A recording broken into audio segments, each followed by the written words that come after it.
Nytt år, nye muligheter. 2026. Ny bil, endelig. Med meg I dag har jeg med en Jeep Wrangler Rubicon 4XE. Utrolig kult. Dette en veldig offroad-kapabel bil. Jeg skal vise dere eksteriøret, interiøret, ta den med ut på en prøvetur som vanlig. Skal jeg finne ut om dette ladbare hybridsystemet egentlig lever opp til forventningene til den legendariske, rene fossile Wrangleren. Mitt navn Martin, og dette Carvey.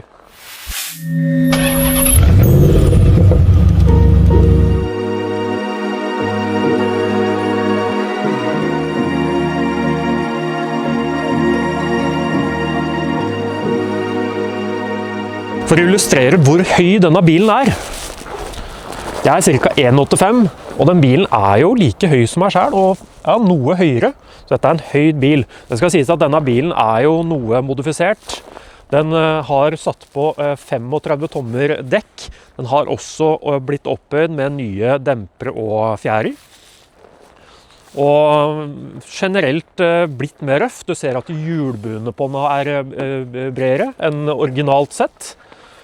Så dette en modifisert, utrolig kul utgave av Rubicon. La oss starte I front. Her det modifisert med ekstra belysning. Veldig kjekt når det mørkt ute. Ellers det gode lys på den. Det kule blå detaljer på hele bilen. Her står det Rubicon på siden. 4XE på panseret. Når du kommer rundt her nå, så ser du også at det satt opp Jeep på siden her. Og Wrangler Unlimited rett under. Så det liksom kjent Jeep-stil I tillegg da. Den kommer med mye røffe kanter. Den skal være robust. Her kan du ta av dørene. Foran og bak. Du kan I tillegg ta tak. Så her kan du kjøre med en nesten naken. En veldig kul bil på sommeren når du vil ha litt vind I håret. Vi kan jo ta en gjennomgang på dekket nå. Dette jo BF Goodrich dekk, all-terrain dekk. De 3,15 brede, 17 tommere. Felg. Bak, jeg liker jo at eieren har satt på et likt reservehjul I tillegg. Så her har vi samme hjul som det på sidene. Tilfelle det skulle skjedd noe. Veldig kule detaljer, spesielt med det blå som følger hele bilen. Vi tar en gjennomgang av bagasjerommet når vi først står bak her. Her har vi godt med plass. Du kan jo også legge ned forsetene, så det blir noe bedre kapasitet. Jeg liker jo her da. Her ser vi at dette kommer ikke som standard, men det jo satt på et bord. Så dette jo en perfekt camper, hvor du kan sette opp ting og mulighet til å lage mat og diverse. Veldig praktisk. Bilen ser jo veldig brei ut med hjulbunene. Jeg liker at det satt på ekstra her. Den får litt den breie, massive looken. Passer godt med offroad-stil. Du ser jo flere varebiler av Jeepen I Norge. Dette faktisk en 5-seter. Det hvite skilter. Hvor tøft det ikke å kunne sette seg inn og ha med hele familien på tur, hvis ikke du skal med gutta da. Det høyt å komme seg inn. Når jeg først har kommet meg inn, så synes jeg sitter komfortabelt. Sitter veldig høyt, og du sitter høyere her enn du gjør I setene foran, så du har god oversikt. Her har du også nok med plass under taket. Da det et tak som jeg nevnte tidligere, som du kan ta av og på. Her har du en høyttaler rett over. Helt ordentlig lydanlegg. Men her sitter jeg godt. Her kan jeg kjøre på langtur. Nå det 10 minus ute, og jeg begynner å bli kald, og det ser jeg kameramannen min også begynner å gjøre. Så vi setter oss inn, og så tar vi en gjennomgang av interiøret I bilen. Da har jeg kommet meg inn. Da hører du motoren starte. Dette jo en 4-sylinder 2-liters motor. Den turbolada. Den yter totalt ca. 370 hester. Det kombinert med elmotorene. Selve fossilmotoren yter en 270 hester. Det ca. 100 hester ekstra på elmotorene. Totalt kan jo denne kjøre helelektrisk. Ca. en 45 kilometer. For dere som vant med elbil, så vet dere at dette vanskelig å beregne 100%, da det varierer etter temperatur og kjøreforhold og måten du I tillegg kjører på. Men på en god sommerdag så kan denne komme opp I 45 kilometer, noe lavere på vinterstid. Vi tar en gjennomgang. Dette jo en 8-trinns girkasse, automat. Her sitter jeg jo veldig, veldig godt. Det jo gode seter. Har jo noen fantastiske nakkeputer i tillegg da. De kommer ikke som originalt, men veldig, veldig behagelig. Når du ser på taket her, så ser du at denne kan du disconnecte, som tidligere nevnt. Du ser at det veldig god takhøyde. Setene har nok med innstillinger slik at jeg sitter komfortabelt. Rattet jo oppvarmet. Det varme i setene. Så det jo litt artig, fordi jeg sitter inne i en type kupé hvor frontruta veldig sånn skrudd opp i høyde. Så den veldig oppoverlent. Du vil høre noe vindstøy, men du føler du sitter i en sånn type stridsvogn-tanks, altså. Veldig kul sånn posisjon å sitte i. Vi kan ta en gjennomgang på infotainment-systemet og knappene her. Her har vi jo brekket, som funker som normalt. Den spaken her, den styrer om jeg skal ha den i 2 høy, 4 høy auto, 4 høy part-time, nøytral og 4 lav. Alt etter hvordan du kjører. Her har vi jo girspaken.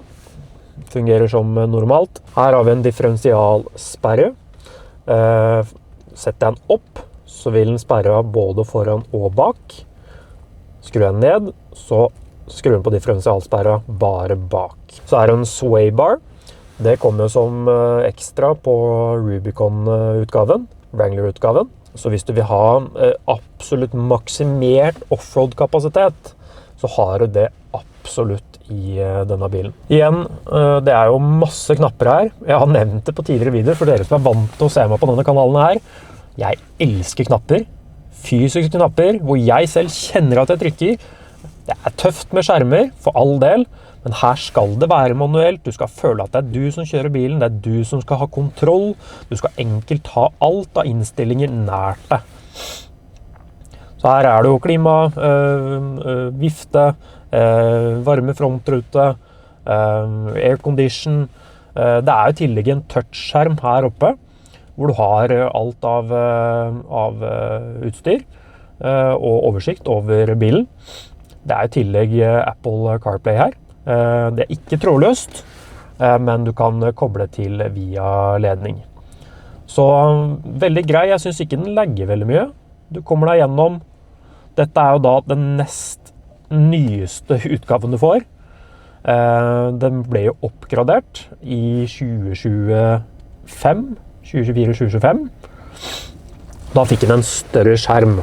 Det det som primært skiller denne 23-utgaven kontra en helt ny 2025-modell.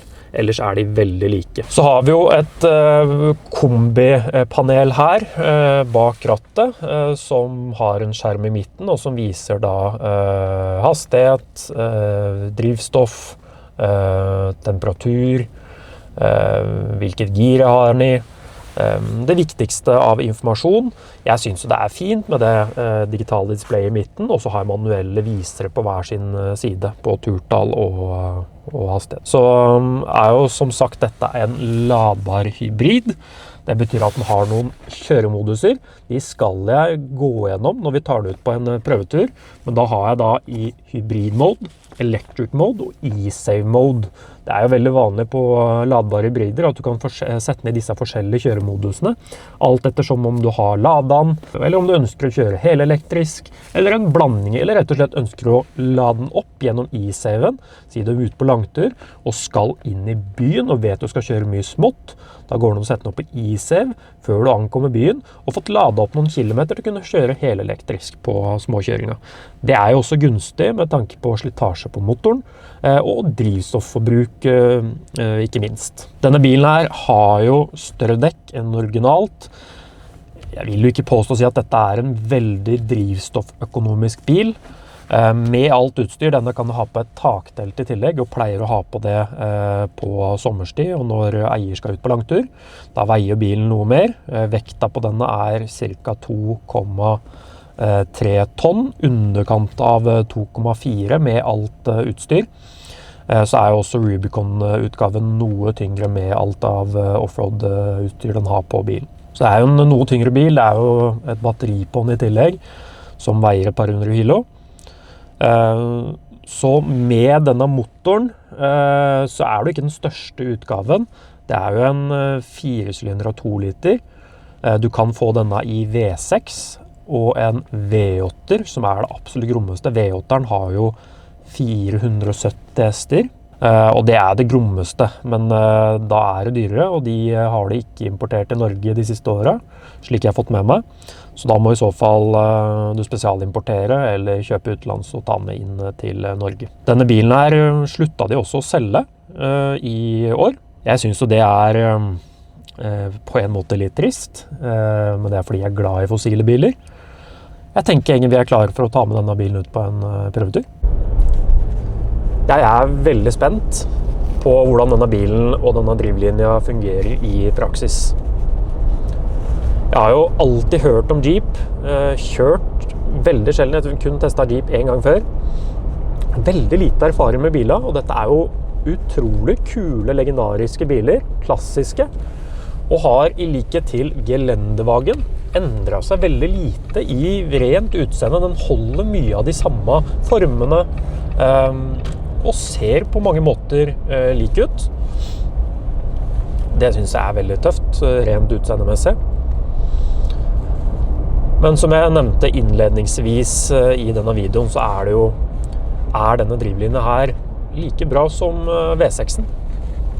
Og det jo en 3,6 liter, mens dette en 2 liter.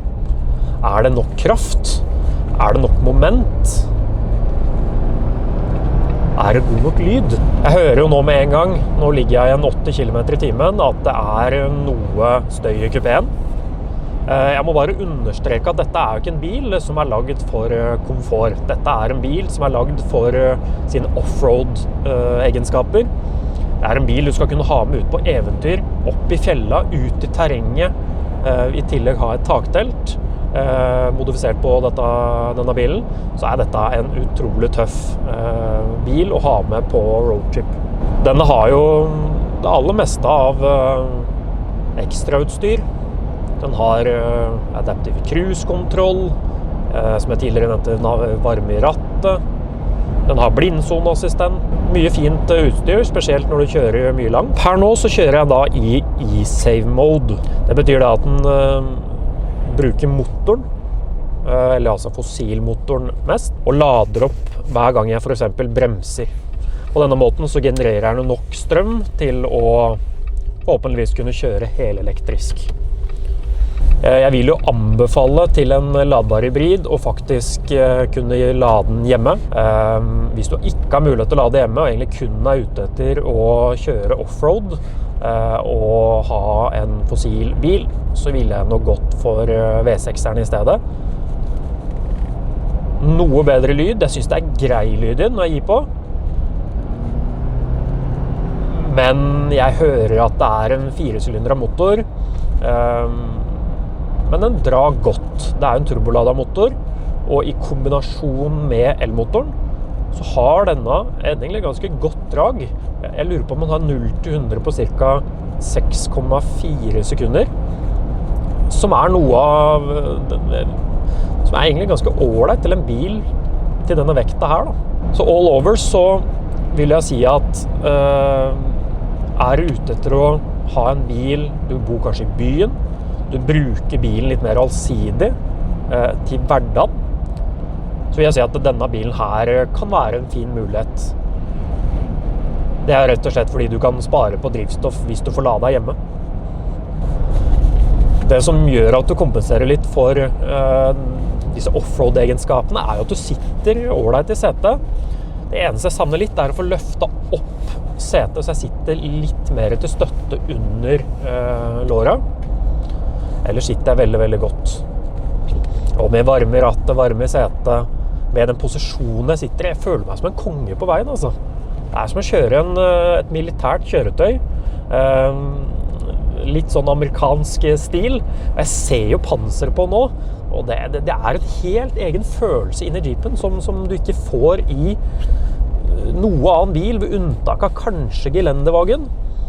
Jeg har kjørt Defender nå, jeg får ikke den følelsen i Defenderen som jeg får i denne bilen her.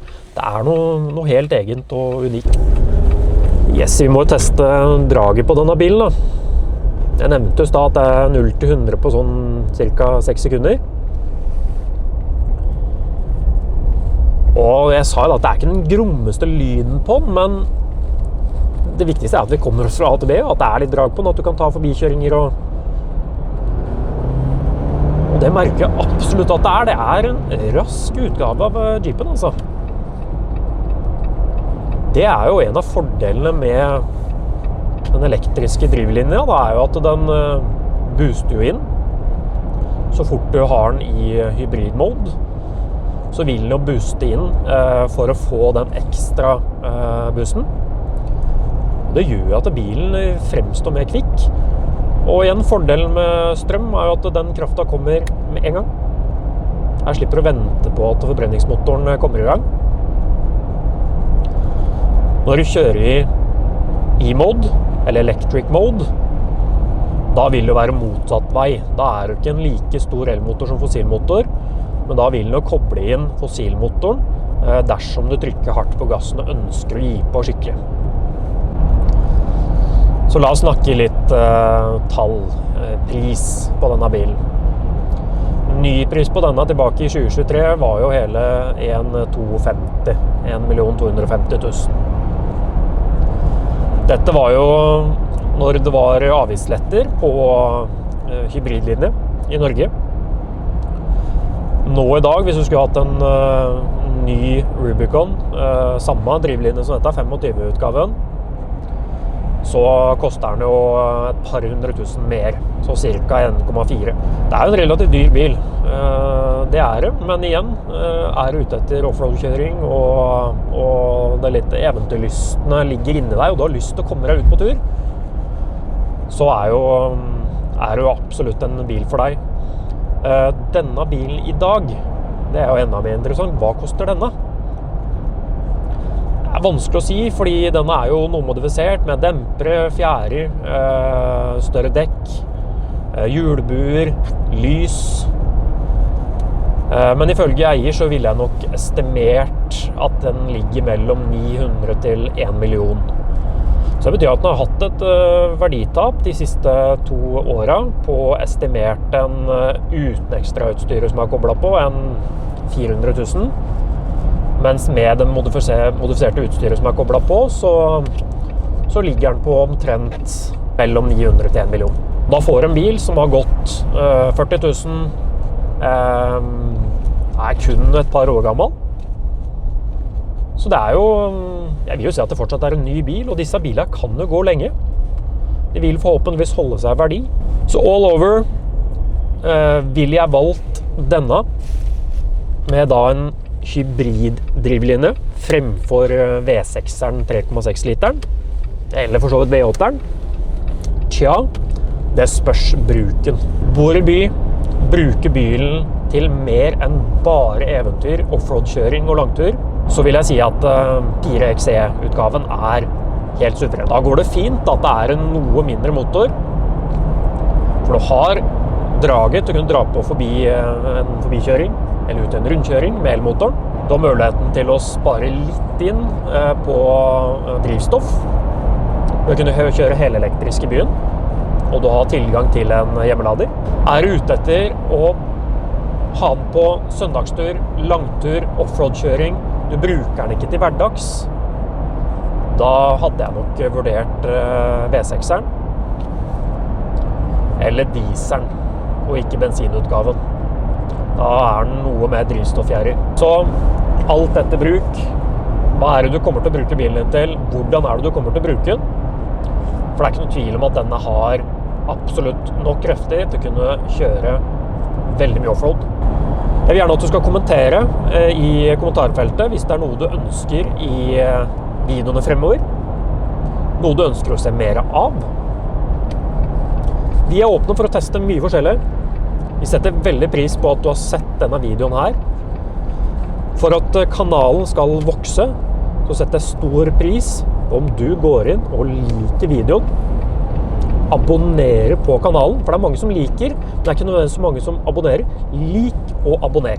Det setter vi veldig pris på. Det muliggjør masse flere bilvurderinger bilinnhold og masse content både på YouTube og sosiale medier. Takk for i dag. Vi ses neste gang.